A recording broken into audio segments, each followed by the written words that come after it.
రాము రాఘవంకి నేను accidental director. Actually నేను కాదు మేడం డైరెక్టర్ దానికి.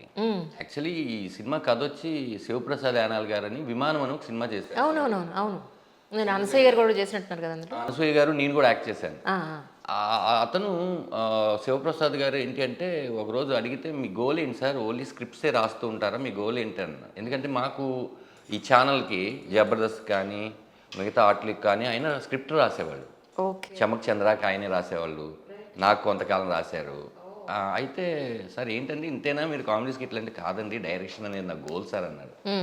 అయితే కథ చెప్పండి ఏదైనా మంచి కథ చూద్దామంటే, కథ చెప్పంగానే విమానం నా కంట్లోంచి నీళ్ళు ఆగలేదు. సేమ్ టైం విమానం కాకుండా ఇంకో కథ ఏంటంటే ఈ రామం రాగం చెప్పాను. ఓహో. కానీ అప్పుడు టైటిల్ రామం రాగం కాదు.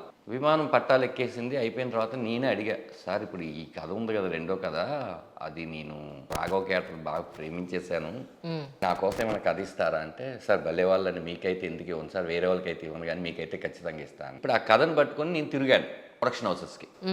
అలా ఆరిపాక ప్రభాకర్ గారు అని చెప్పేసి ఆయన దర్శకులు కూడా ఏదో సినిమా చేద్దామని ఫ్యాషన్లో ఉన్నారు. అతను ప్రభాకర్ గారు ఇంకా మా డిఓపి దుర్గా ప్రసాద్ గారు ఇద్దరికి కథ నేరేట్ చేశా. ఎంతసేపు ఐ థింక్ 15 నిమిషాలు నేరేట్ చేశా.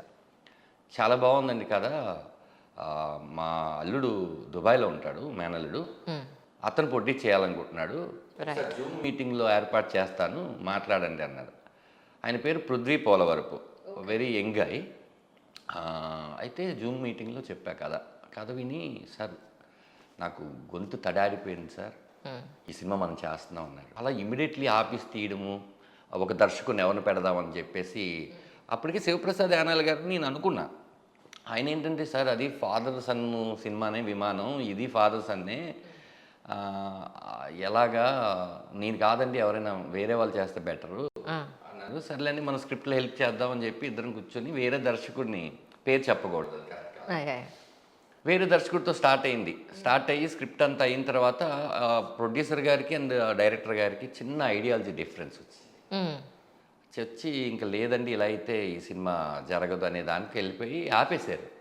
అయ్యో. అప్పుడు సినిమా ఆపేయడం ఏంటి, నేను ఇంతకాలం ఏ సినిమా చేయకుండా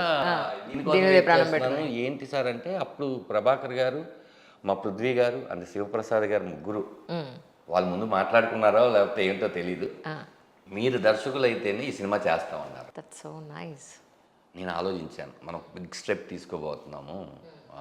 రెండోది చాలామంది ఏమనుకుంటారంటే, బలగం వేణు తీసాడు కాబట్టి నువ్వు కూడా డైరెక్షన్ చేద్దాం అనుకుంటున్నావా అంటారు అని ఇంట్లో ఆలోచిస్తే మా మిస్సెస్ అంది, నువ్వేం క్రాఫ్ట్స్ మార్చుతున్నావు, ఇదే ఫీల్డ్లో ఉంటున్నావు కదా. అంతకుముందు నేను చాలా యాడ్స్ డైరెక్షన్ చేశాను. కొన్ని యాడ్స్, ప్రభుత్వ యాడ్స్ కొన్ని నేను చేశాను. ఓకే. అది కాకుండా ఇన్స్టిట్యూషన్ కూడా చేశాను. 100 సినిమాలు చేసిన అనుభవం ఉంది, అందరి దర్శకులతో ఇది ఉంది, కొన్ని స్క్రిప్ట్లో కూర్చున్నాము.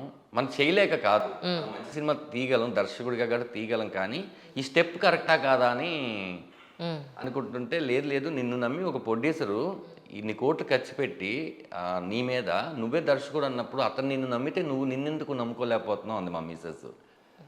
కరెక్టే కదా అని చెప్పి ఇంకా మనం ఒక దీక్షలాగా కూర్చోవాలి దీన్ని అని చెప్పి అలా ఈ సినిమాకి నేను దర్శకుడిని అవ్వాల్సి వచ్చింది. అసలు దర్శకత్వం ఇప్పటివరకు మీరు వహించలేదు, ఎప్పుడు డైరెక్ట్ చేయలేదు? లేదు మేడం. కానీ ఎలా అసలు ట్రైలర్ నేను చూసినప్పుడు నిజంగా ఎన్నో ఎమోషన్స్, ఒక మనిషి జీవితంలో ఉన్న అన్ని ఎమోషన్స్ ఆ సినిమాలో ఉన్నాయని అది చూసిన వాడు ఎవరికైనా అర్థమవుతుంది. అంటే దీన్ని క్రెడిట్ గోస్ టు మా ప్రొడ్యూసర్స్ పృథ్వీ గారు, ప్రభాకర్ గారితో పాటు సముద్రకన్య గారు. నేను ఎలా చెప్పాలి ఈయనకి నేను డైరెక్షన్ అని ఎలా చెప్పాలని ఒకరోజు పెద్ద వాయిస్ మెసేజ్ పెట్టేశా.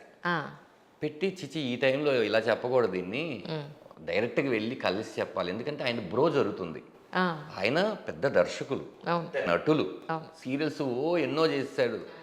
ఇలా ఆయన దగ్గరికి వెళ్ళి అన్న మిమ్మల్ని నేను డైరెక్ట్ చేస్తాను అంటే ఎలా ఒప్పుకుంటారు అనేది వద్దులే మనం వెళ్ళి డైరెక్ట్గా చెప్దాము అని చెప్పి మెసేజ్ డిలీట్ చేశా.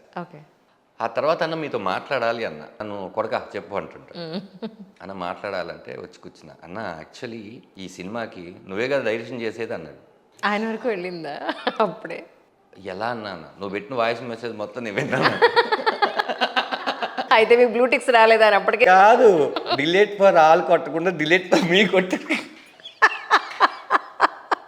మంచి టెక్నాలజీ ఉంది మీ దగ్గర, మామూలుగా లేదు.